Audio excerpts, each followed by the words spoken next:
All right, Mike. We're going to move on, talk a little Browns here after a quick word from FanDuel. You guys know I love sports. I love them so much. I never want them to stop, but as the playoffs wind down, we get fewer and fewer games, and the sports just don't sports like I want them to. But thanks to FanDuel, I get my sports fix anytime I want. All I have to do is open up the FanDuel app and dream up bets anytime I'm in the mood. And this summer, FanDuel is hooking up all customer with a boost or a bonus daily. That's right, there's something for everyone every day all summer long. So head over to FanDuel.com/UCSS and start making the most out of your summer. FanDuel, the official sports betting partner of Major League Baseball. Over the weekend, Tyvis sent us a tweet from PFF, which did a weekend-long series putting together the quote-unquote perfect team using position groups for each division. And here is how PFF selected the AFC North perfect team. They took the quarterback room of the Baltimore Ravens, the running back room of the Ravens, the receiving core of the Bengals, the offensive and defensive lines from the Cleveland Browns, and the linebacking unit and secondary of the Baltimore Ravens, which sparked some debate in the chat that I wanted to bring onto the show. Do the Ravens really have a better secondary than the Browns? G, what say you? I don't think they got better corners. I think they got better safeties. When you look at PFF, I believe PFF, when they ranked the cornerback position, I believe they have Denzel Ward is 17. He's anywhere from like 12 to 17. I believe Greg Newsome is rated 20. And this is top 32 corners. Top 32 corners, right? So they got Denzel Ward in there. I think he's at 12. Then you look a little bit further. Greg Newsome is at 24. MJ Emerson is at 30. He's 35. So you take a look at that. Like, that's like 3 out of the top 35 corners in the entire league. So when I'm looking at it, I'm like, nah, Humphrey is dope. I think Hamilton is a superstar. He is a monster. He's huge. He's fast. He can play the ball. I think he's what's up next. He's a monster. But if I had to take the total approach, I got to go with the Browns corners. I would take the Ravens safeties. Before you chime in, Earl, just to clarify those PFF rankings, G, when they did their top 32 cornerbacks, Marlon Humphrey was 16, Denzel was 17, and Newsome was 24, Emerson 35. Yep. No other Ravens were on the list. When they did their top safeties, Kyle Hamilton and Marcus Williams, both in the top 5 for the Ravens. Excellent. Grant Delpit, 22nd for the Browns. 22. I think in the end they decided the gap was bigger at safety for the Ravens than it was for corner for the Browns. That's what I thought too. Clearly the Browns have better corners, but I think they decided the Ravens' corners were closer. Because Marlon Humphrey, when he's healthy, is as good as Denzel Ward. They're both excellent. Definitely the Browns have the edge at second and third corner, but the Ravens have a pretty big edge at safety.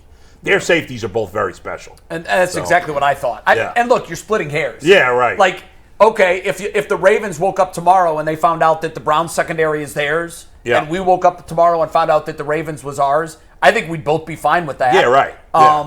You're right about the safeties probably overpowering the corners for the Browns. Here's my takeaway from all this.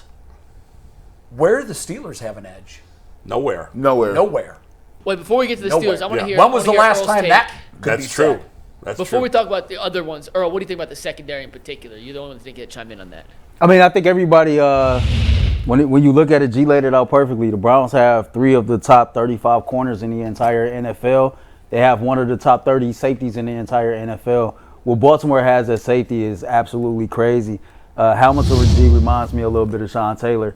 The way he's built, the way that he plays the game. Nice. We know, what they got in Williams as well. So, I mean, I would give the edge to the Browns. Of course, I'm a bit biased, but, I mean, either way, I can see it going either way, to be totally honest with you. The crazy part about it is if you check out PFF, I talk about this a little bit in the episode of the Ultimate Browns coming up today. Rodney Hickman is actually, you take a look, he only played a certain amount of snaps, but he's rated higher. I remember you told us that earlier, I think. He's rated higher than Grant Delpit and Juan Thornhill. That is correct. That's crazy. Yeah. Which is wild. By the way, I don't know what you guys think, and maybe I'm a little biased, but I would have the Bengals quarterback room over the Ravens quarterback room. even though Lamar had a better year last year, I would take Joe Burrow over Lamar. I think most teams would. I don't even think they're looking at it as the room. I just think they're looking at it starting. Sure, but even if it is the room, the Bengals' backup is way better than the Ravens' backup. Well, no, if you're going room, you got to go Bengals. Yeah, but if you ask 32 teams, who'd you rather have, Lamar or Burrow? I bet most teams would take Burrow. Okay. I would take Burrow, even though Lamar has won MVP. Coming off the 2-time MVP, and if you had him for the regular season, I think there's a lot of people that would take Burrow. I think they would say, if I got one game to play, give me Burrow. Yeah, but Yeah, okay, I see what you're saying. Yeah, Burrow. I thought you were saying for the regular season, Burrow, and then for the playoffs, Jackson. Burrow's had more playoff success. Yeah. He hasn't won 2 MVPs, but he has taken his team to a Super Bowl. Yeah. I am fascinated to see who is Joe Burrow this year. Who is he? Well, I mean, the thing with Burrow is when he's been healthy, he's been great. I mean, that's it. But he's had the injuries. I need to see him But Lamar's had injuries, too. He just didn't have it last year. Right. Yeah. He could have a bounce-back MVP season this year, Joe Burrow. He's that kind of – he's sure. And I believe him. How long is our window? As long as I'm here. Yeah. Hey, he's that good. Mike, can you throw that graphic back up? I know we was talking about the starting secondary, but now as we're having this conversation, I'm starting to think a little bit deeper. I will go with the Browns. We talking about the starters, but we talked a lot about how Cam Mitchell played as a rookie, and we believe that he's good enough to have an impact this year. We know what we have as safety behind Thornhill when it comes to guys like DeAnthony Bell and Ronnie Hickman. And so when I just look at the depth overall of all the Cleveland Browns DBs, anytime we've seen these dudes on the football field last season, they were highly, highly productive. They were. And so it goes deeper than just MJ, Denzel, and Greg Newsome or Grant Delpin and Thornhill. When guys got hurt, and we still got Rodney McLeod, who's a former Super Bowl champion and who's a huge, significant voice, in that secondary room. Sure. So I would, definitely give the edge to the Cleveland Browns when it comes to the secondary overall, not just the starters. That's a good point.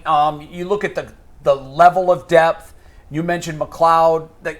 It's really close. Yeah. I don't have a problem with it one way or another. Yeah. But it's very, very close. I mean, we definitely have the better group of corners, and I think that they have an edge at safety. I don't think it's significant. I don't think it's as significant as our edge at corner. We go deep at corner. Like if an opponent split out 4 wide, the Browns ain't pressed. No. You know what I mean? No. They can match up man-to-man 4 wide with anybody, and I think that's a great problem to have in today's NFL. Do they have the best offensive line? Are we buying that? Because that was the Ravens lost 2 starters on their offensive line. Yeah. The Steelers' offensive line has not been very good. The Bengals' offensive line was improved last year, and they've added 2 key pieces this year. But on paper right now, I'd probably take the Browns, yes. I like our depth, too, at offensive line. We showed it last year. Yeah, I think there's a question about defensive line. Are they better than the Steelers on the defensive line? Yeah, I wondered about that, too. I mean, you got Miles and TJ Watt kind of cancel each other out. Right. You know what's they got a better – Cam Hayward's better than any of our D-tackles. He's the best second, yes. PFF loves Zadarius Smith. They do, yeah. They got him rated very high. I think he's like top 13? Top 12, excuse me. Yeah. They got him rated. His pass rush grade is crazy. So that kind of, and then here's another guy that they love. He's not listed on the depth chart as like 1, 2. He's actually listed 3rd. But when you look at Maurice Hurst, they have him rated as like a 10, 11 type guy when it comes to just because of his pass rush ability. They got him rated the highest interior defensive lineman for the Browns. They got a lot of guys that PFF likes, and I think the Browns' offensive line has a lot of upside. I think it's dependent on DeJuan Jones. They obviously what the 2 centers going to do. Poaches is solid. The only weak link I would look at is probably Jed Wills. But he played a little bit better at the end. He still needs to step it up. But I would probably edge the Browns' offensive line. I think the Bengals did an excellent job of, doing their due diligence to make sure that they protect their franchise quarterback, Joe Burrow. I've seen them make improvements on their offensive line over the last couple of years. So they clearly understand the assignment. They know what type of time it is. But when it comes to the Cleveland Browns, I love the versatility. Andrew Berry loves guys that can play multiple positions. And we have 3 or 4 guys on this team that can play guard, tackle, or even slide over the center if they absolutely have to. And when you have versatility, youth, mixed in with the experience as well, I got to give the edge to the Cleveland Browns. You know, you all talked about the defensive line. You were talking about the interior tackles. You mentioned Mo Hurst. We forget that we signed Quentin Jefferson, and I think he's not even listed as a starter. And this is a dude who's been phenomenal throughout his entire career, you know, as an interior rusher. Yeah. And now here he is back playing in a 4-3 system with Myles Garrett on the outside. He's going to get a chance to eat. And if you look at all the position groups, I mean, you could make an argument that the Browns could at least be second in almost every group. I mean, you know, I don't know about linebacker, but the way JOK played last year, he makes up for other weaknesses there. They're not going to be second at quarterback, though. Except for quarterback. Yeah. Quarterback's the only position, yeah. But running back, if Nick Chubb's healthy, there, they are too. You know, wide receiver, they might be too. I mean, you know, who do the Steelers have besides Pickens? The Ravens wide receiving group. You know, the Ravens to me, but the Bengals are awfully good also. Yeah, no, the Bengals are the wide receiver, but the Browns could be too. Ravens have a great. I love the Ravens wide receivers. Me and you went at it a couple weeks ago about that. About the Browns wide receiver group versus compared the Ravens. To the Ravens. Bring that. I just think Zay Flowers is an emerging star. You love Zay. I love you Zay. Love Zay. And I'm curious to see how his mental flubs in a big spot last year motivated him. Yeah, he was. Who were their other? Why can't I think of their other receivers right now, Mike? And that penalty. And he had a bad penalty. That? And that penalty. The Ravens. Who they got besides Zay Flowers? Bateman. Yeah, they got Rashad Bateman. They lost OBJ. According to ESPN depth chart right now, their receivers are Zay Flowers, Rashad Bateman, and Nelson Aguilar. Yeah, I mean, I'd take the Browns. Not better than the Browns. I'd take the Browns receivers second behind the Bengals. Jay, let me ask you this. Even though I like Zay Flowers also. Let's get back to the linebacker position. In your opinion, are we underrating or underestimating the impact that Jordan Hicks is going to have on this team? Yes, because of who the defensive coordinator is. I just think that guys, wait until we see year 2 of Schwartz's defense. Year 1, that we had games last year, and the playoff game was one of them. We had times last year where we weren't clicking on all cylinders. That's to be expected. When you take the personnel that he had and plug them into a very different system, an attack-oriented system where there's no room for safety nets. Safety nets are a big thing in Schwartz's system. Now they've got a second year in this defense. I think oftentimes that's the year that you see a unit blossom under a new coach. There's going to be hiccups this year on the offensive side because you got a new coordinator, a new system. In year 2, the hope is it looks that much better. Hell, you got new coaches everywhere on offense. Makes a big jump and shows marked improvement in year 2 under Jim Schwartz, we're absolutely talking about a deep playoff run. Absolutely. McNuggets, listen, I was surprised when I was looking at this. I was doing a little deep dive into the defensive line and the defense, and it's surprising where they have the Browns linebackers rated out of 32 teams. 8. You mean PFF? Yeah. 8th. People have such varying opinions on what they value in different groups, and we've talked about it. And we think the potential for the Browns linebackers could be super high. We could also see JOK revert to what he was before last season. Jordan Hicks is a little older. Maybe he doesn't still have the same production. It wouldn't shock me if they're a top 5 group or a bottom 10 group. I feel like they could. I'd be less surprised if they fell off. I'd be shocked if they were a bottom 10. So I would. To me, I think it'd be completely outrageous though if JOK was more of a one-hit wonder. To me, but I'd expect it to be on the better side. We talk a lot about what Mike Vrabel brings to this team. You know, hiring Mike Vrabel and bringing him to this coaching staff. Mike Vrabel was a linebacker in the NFL. That's exactly right. And he right. was a damn good linebacker in the NFL. I think that when you look at guys like Devin Bush, who never lived up to the potential of being a first-round pick, has dealt with some injuries, but when the dude is healthy on the football field, he flies around like it's nobody's business. And that's what they need. I really think that Jock is going to play at the same level and or better this upcoming year. But I think that when it comes to Jordan Hicks and Rodney McLeod in particular, these are two dudes that have Super Bowl championship experience. They are very familiar with the system that Schwartz run. And to your point, when you be in going into year 2 of this system, Anthony Bell sat right here and told us, they expect to be faster. They expect to hit the ground running. He being Jim Schwartz, used the analogy of a baseball pitcher. That fastball is working. This year we're working on the curve. Next year it might be the cutter that we working on. Add a pitch. And so, like, as you see this defense continues to grow, I just need people to understand Hicks and McLeod are significant players on that side of the ball because of the knowledge, the experience, and they can help groom these younger guys that they can reach a whole nother ceiling themselves. Guys like Devin Bush. I agree 100%. That defense is going to be fun to watch. I hope that we see this year in the offense the jump that we saw last year in the defense. When you have a new guy, I'm telling you, the verbiage, it can take time. Yeah. But if we get that kind of production upgrade offensively and the defense takes a step, and that isn't the hope, that's the expectation. Right. Then you're talking about a team that can make a pretty deep playoff run.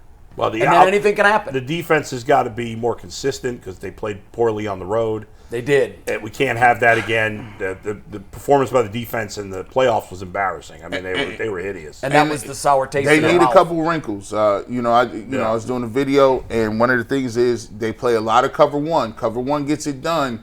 But when you mess up in cover one, you get stuff that happens where you're moving guys' emotions at the Houston Texans game. They need a couple wrinkles like a cover three that they can run to have a little bit of a switch up. And to keep teams honest. Yeah. If you have a tendency that's one way, you're halfway to defeat. Yeah. And I think that's what happened down in Houston.